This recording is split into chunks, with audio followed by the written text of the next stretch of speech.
This says Rabbeinu Yoina Shari Tshuva, in the end of the third shah, the third gate. There's different aspects of Lashon Hara. There's 6 different categories, but the last category is something that's called a nirgan. What is a nirgan? The Shlomo Melech in Mishlei explains this. If you want to look it up, it's in Mishlei, chapter 18, verse 8. Shlomo Melech explains this, that simply a nirgan is a complainer. A nirgan is someone who goes and complains, who always complains, who always has something sort of negativity. And that is the root cause of Lashon Hara. That is the root cause of evil speech, is being negative.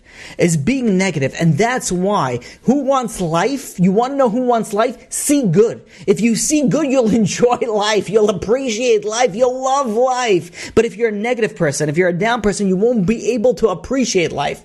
And Rabbi Fran brings down a story from Rabbi Ephraim Shapiro. It's a mashal, it's a parable, but it's a great parable nonetheless, that there was a religious Catholic woman, Roman Catholic woman, that she lived in America, and she decided that they're going to do a trip.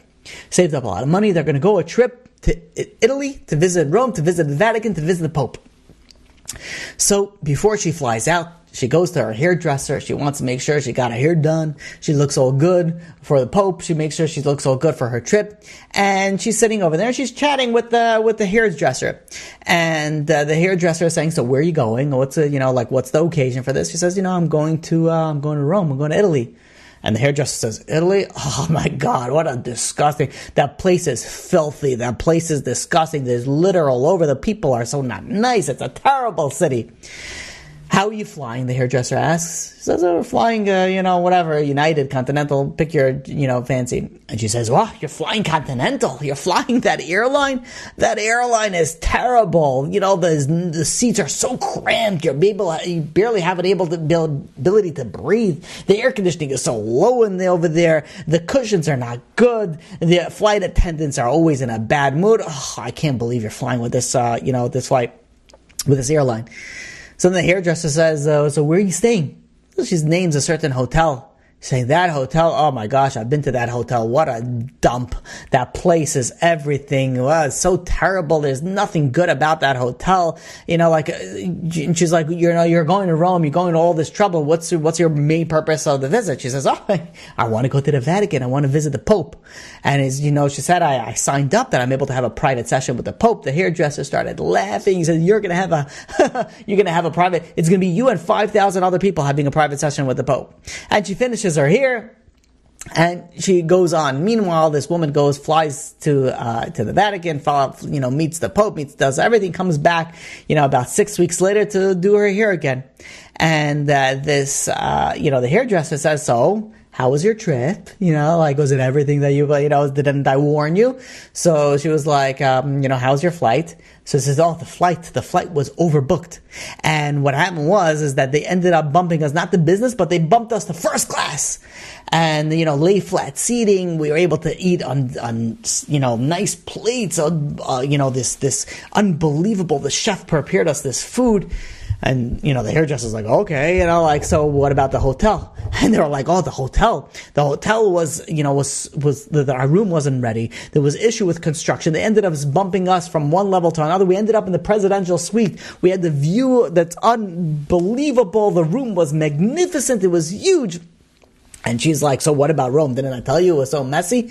She's like, "Rome was beautiful. We were able to visit all the ruins. We were able to go and visit all the things. The weather was nice. Everything was great." And then the hairdresser finally pulling out the last, string. "So what about the Pope? Are you able to you're able to speak to the Pope?" She said, so this woman said, "You're not going to believe what happened. We're sitting in line with thousands of people waiting to meet the Pope. All of a sudden, 2 Swiss soldiers come up and walk right up to me and my husband. And he says, 'You too? Coming with me.' And they brought us directly up to the Pope.